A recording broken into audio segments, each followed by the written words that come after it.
নমস্কার বন্ধুরা, Suman coaching centre West বেঙ্গলে তোমাদের সবাইকে স্বাগত। আমি সুমন। আজ আমরা শিখব তাপমাত্রার বিভিন্ন স্কেল এবং তাদের মধ্যে সম্পর্ক।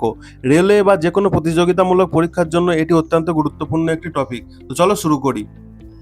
প্রথমেই জেনে রাখো কি তাপমাত্রার এসআই একক কি কেলভিন। ঠিক আছে, তো কেলভিন স্কেলে কোনো ডিগ্রি চিহ্ন বা ব্যবহার করা হয় না।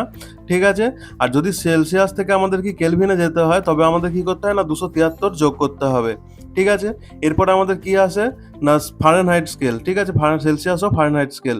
সাধারণ কাজে আমরা সেলসিয়াস স্কেল ব্যবহার করি এবং ডাক্তারি থার্মোমিটারে ফারেনহাইট স্কেল ব্যবহার করা হয়।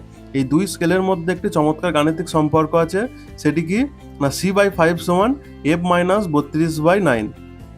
যে স্কেলগুলো আমরা পড়লাম সেইখান থেকে কি না অনেক নিউমেরিক্যালস পরীক্ষায় আসে। তো সেরকম কিছু নিউমেরিক্যালস আমরা দেখে নেবো। দেখো, প্রথম নিউমেরিক্যালস আমাদের কি বলেছে না মানুষের দেহের স্বাভাবিক ওজন কি স্বাভাবিক তাপমাত্রা 37 ডিগ্রি সেলসিয়াস হলে ফারেনহাইট স্কেলে কত হবে।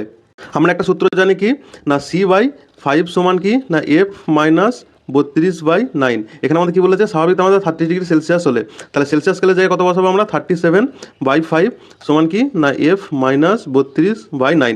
এখান থেকে কোনাকুনি গুণ করলে কি হয়ে যাবে না 5F -32 ইন্টু 5 আমাদের হয়ে যাবে 160 সমান 37 ইন্টু 9 হয়ে যাবে 333। এখান থেকে এফের যদি ভ্যালু বের করি তাহলে এফের ভ্যালু আমাদের কত হয়ে যাবে 98.6 ডিগ্রি ফারেনহাইট। ঠিক আছে, তাহলে 37 ডিগ্রি সেলসিয়াস হলে ফারেনহাইট স্কেলে কত হয়ে যাবে মান না 98.6 ডিগ্রি ফারেনহাইট। বুঝতে পেরেছো?